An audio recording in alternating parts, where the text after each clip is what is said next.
إن الحمد لله نحمده ونستعينه ونستغفره ونعوذ بالله من شرور أنفسنا ومن سيئات أعمالنا من يهده الله فلا مضل له ومن يضلل فلا هادي له وأشهد أن لا إله إلا الله وحده لا شريك له وأشهد أن محمدا عبده ورسوله يا أيها الذين آمنوا اتقوا الله حق تقاته ولا تموتن إلا وأنتم مسلمون يا أيها الناس اتقوا ربكم الذي خلقكم من نفس واحدة وخلق منها زوجها وبث منهما رجالا كثيرا ونساء واتقوا الله الذي تساءلون به والأرحام إن الله كان عليكم رقيبا يا أيها الذين آمنوا اتقوا الله وقولوا قولا سديدا يصلح لكم أعمالكم ويغفر لكم ذنوبكم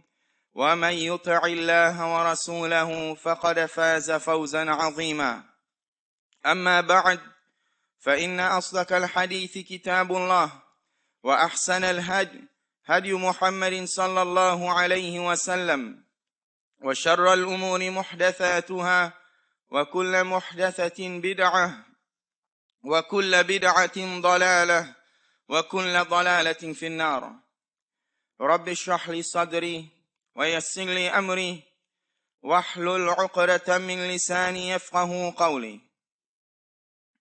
In my previous khutab, we dealt with the greatest means of attaining a goodly life, a life of tranquility and contentment, a life that we find peace within ourselves, within our hearts.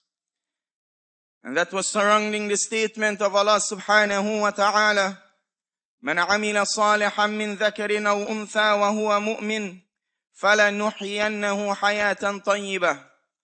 That whosoever does righteous deeds, whosoever does good, whether he is male or whether she is a female, وَهُوَ مُؤْمِن, that individual, he does good in a state of being a believer to Allah subhanahu wa ta'ala, in a state of Emaan, having Emaan in Allah subhanahu wa ta'ala. That individual, Allah subhanahu wa ta'ala, he says about him, فَلَنُحْيَنَّهُ حَيَاةً طَيِّبَةً, we are going to give them a goodly life, a life of tranquility, a life of contentment. And Allah subhanahu wa ta'ala, he says, وَلَوْ أَنَّ أَهْلَ الْقُرَىٰ آمَنُوا وَاتَّقَوْا لَفَتَحْنَا عَلَيْهِمْ بَرَكَاتٍ مِّنَ السَّمَاءِ وَالْأَرْضِ.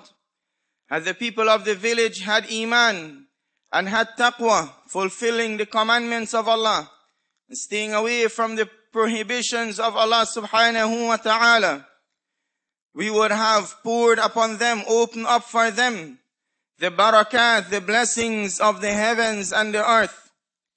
And the blessings is receiving the good in that which Allah subhanahu wa ta'ala has given us, benefiting from that which Allah subhanahu wa ta'ala is giving us, and not having those things that Allah subhanahu wa ta'ala has given us to be a means of our misery and punishment in this dunya.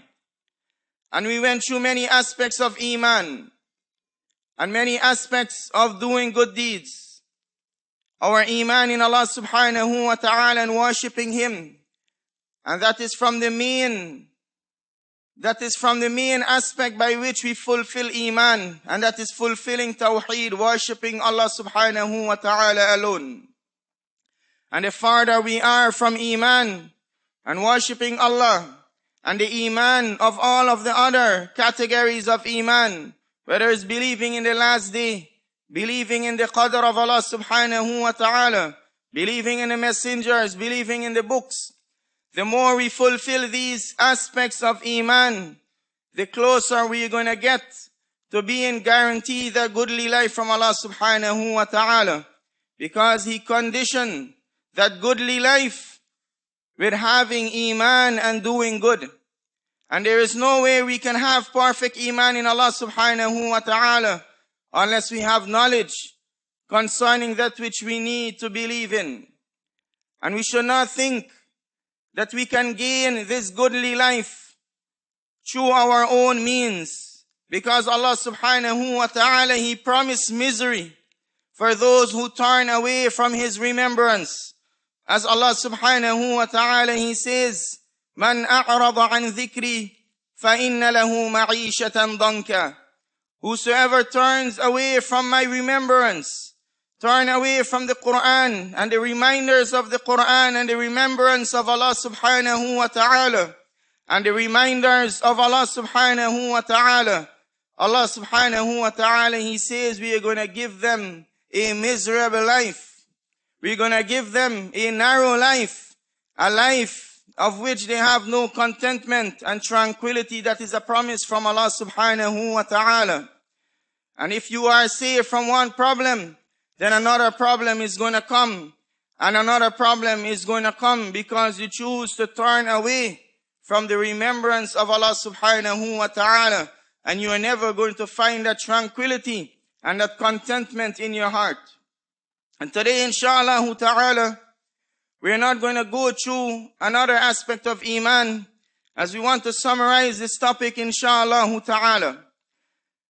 What we will mention is that Allah subhanahu wa ta'ala, after having that Emaan and claiming to have that Emaan, Allah subhanahu wa ta'ala will test that Emaan to see those of us who are truthful in their statement and their claim of having Emaan in Allah subhanahu wa ta'ala.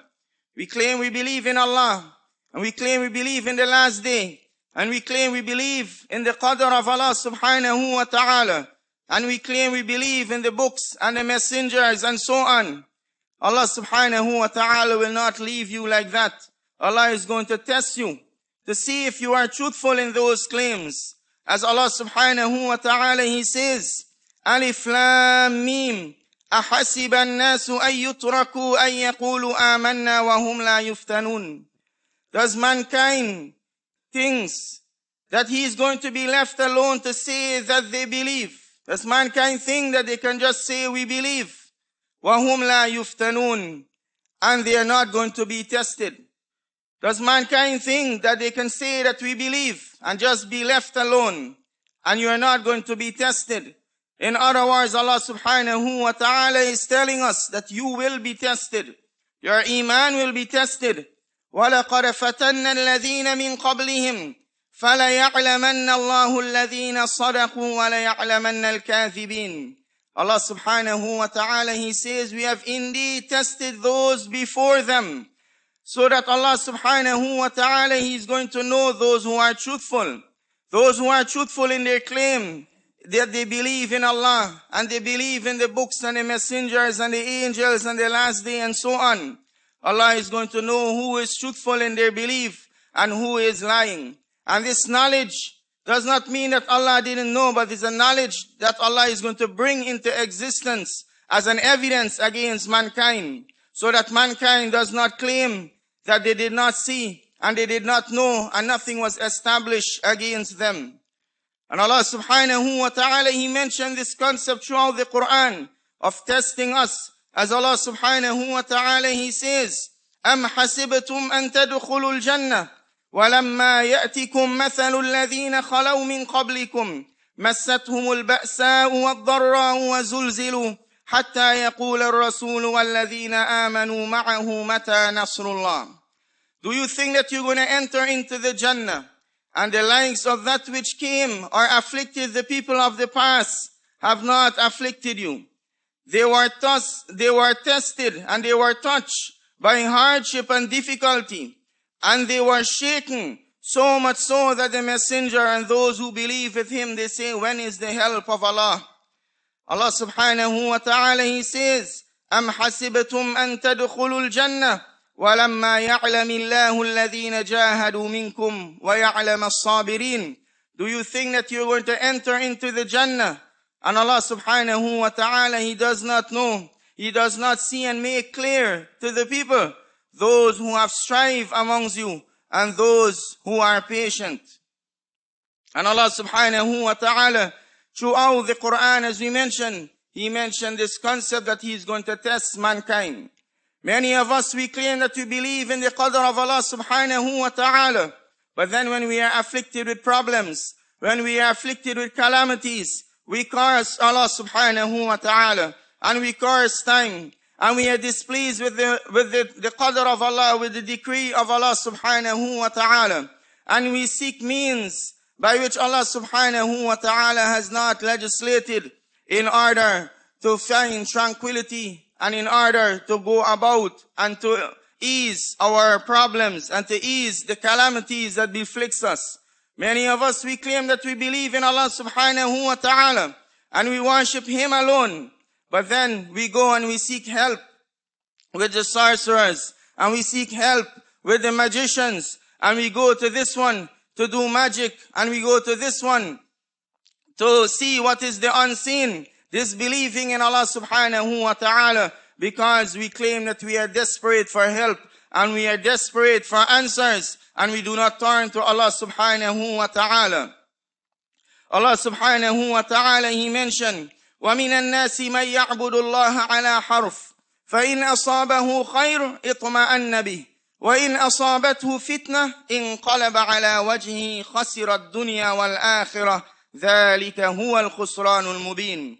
Allah subhanahu wa ta'ala, He says, describing these group of people who believe in Allah subhanahu wa ta'ala, and they fulfill the obligations of Allah, and they stay away from the prohibitions of Allah, but it's all based on their desire. They do it when it is easy, and when it is not easy, when it goes against their desires, and when it goes against that which they want, they leave off the commandments of Allah, and they transgress against the prohibitions of Allah subhanahu wa ta'ala. Allah subhanahu wa ta'ala, He says, and amongst mankind are those who worship Allah subhanahu wa ta'ala upon the edge.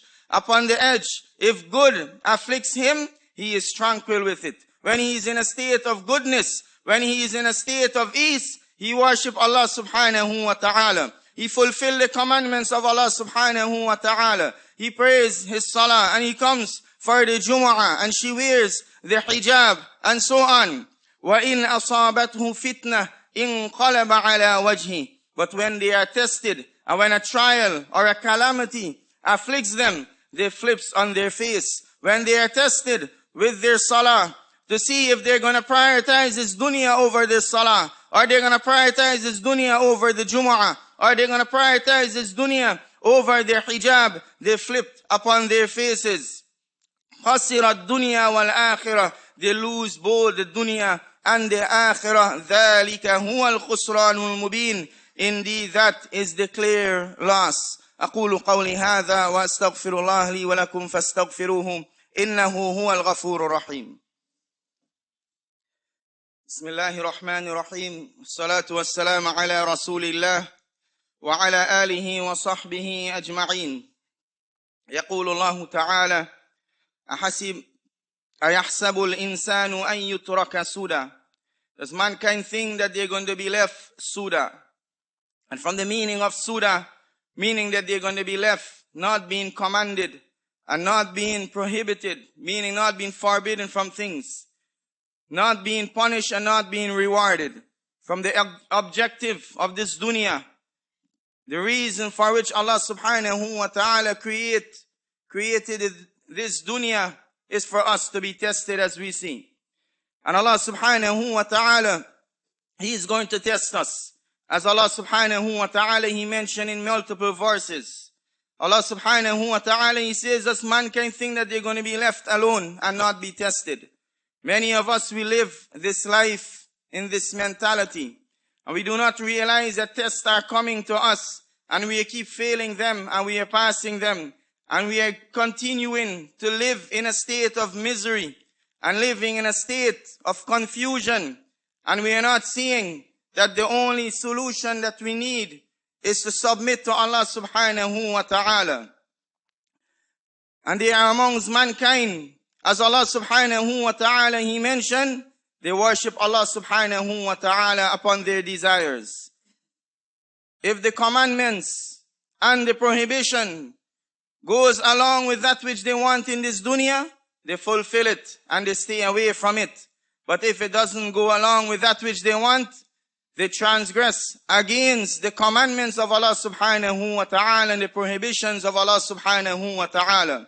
And they do not submit wholeheartedly to Allah subhanahu wa ta'ala. Allah subhanahu wa ta'ala, He says, يَا أَيُّهَا الَّذِينَ آمَنُوا ادْخُلُوا فِي السِّلْمِ كَافَّةً وَلَا تَتَّبِعُوا خُطُوَاتِ الشَّيْطَانِ إِنَّهُ لَكُمْ عَدُوٌّ مُبِينٌ. Allah subhanahu wa ta'ala, He says, O you who believe, enter into the religion wholeheartedly, completely. ادخلوا في السلم كافة. والسلم هنا تدور على الانقياد والطاعة لشريعة الإسلام وللإسلام كله. Allah subhanahu wa ta'ala, He says, enter into the silm wholeheartedly. And silm here, it refers to submitting to Allah subhanahu wa ta'ala and submitting to the religion of Islam and submitting to Islam completely. Do not choose what you want to follow and leave off that which you do not want to follow. This is the description that Allah subhanahu wa ta'ala, He described the Yahud with.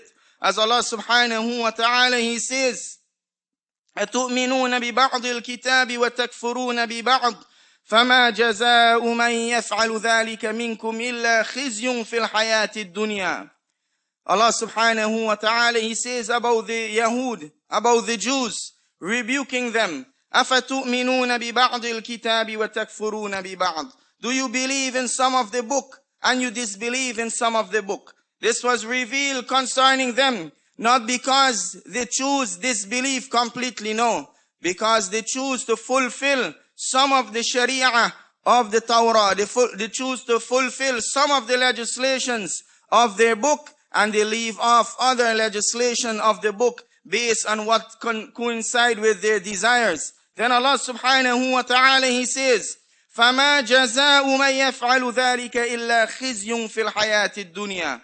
And this emphasizes the meaning of what we have been mentioning all the time. Allah subhanahu wa ta'ala, He says that the recompense of these individuals who choose to believe in some of the book, fulfill some of the obligations of Allah, fulfill some of the legislations of Allah, and transgress against some, depending on their desire. Allah subhanahu wa ta'ala, He says that the recompense of these individuals will be nothing except humiliation in this worldly life. As Allah subhanahu wa ta'ala, He mentioned in those verses that we have been mentioning, if you turn away from the guidance of Allah, you're not going to have peace in this dunya. If you turn away from the reminders of Allah subhanahu wa ta'ala, you're not going to have peace in this dunya. And likewise, if you choose what you want to believe in, and you choose what you want to fulfill, and you choose that which you're going to transgress based on your desires, Allah subhanahu wa ta'ala is not going to give you peace in this dunya. Rather, He's going to give you humiliation in this dunya and misery in this dunya. And then in the hereafter, you're going to have a painful punishment. We ask Allah subhanahu wa ta'ala for His afiyah, for His safety. We ask Allah subhanahu wa ta'ala to be among those who enter into the deen wholeheartedly and completely, and they do not choose to follow the Sharia of Islam. They do not choose to be among those you can present all of the evidence to them, but if it doesn't coincide with their desire and that which they want, they're going to turn away from it, and they're going to make 100 excuses not to follow it. We seek refuge in Allah subhanahu wa ta'ala from being among these individuals. رَبَّنَا لَا تُزِغْ قُلُوبَنَا بَعْدَ إِذْ هَدَيْتَنَا وَهَبْ لَنَا مِن لَّدُنكَ رَحْمَةً إِنَّكَ أَنتَ الْوَهَّابُ رَبَّنَا آمَنَّا فاغفر لنا وارحمنا وأنت خير الراحمين ربنا آمنا فاغفر لنا وارحمنا وأنت خير الراحمين ربنا اغفر لنا ولوالدينا وللمؤمنين يوم يقوم الحساب ربنا لا تزغ قلوبنا بعد إذ هديتنا وهب لنا من لدنك رحمة إنك أنت الوهاب اللهم انصر المسلمين في كل مكان اللهم انصر المسلمين وثبت أقدامهم وانصرهم على القوم الكافرين يا ربنا يا رحيم يا كريم ربنا آتنا في الدنيا حسنة وفي الآخرة حسنة وقنا عذاب النار وصل اللهم على نبينا محمد وسلم وأقيموا الصلاة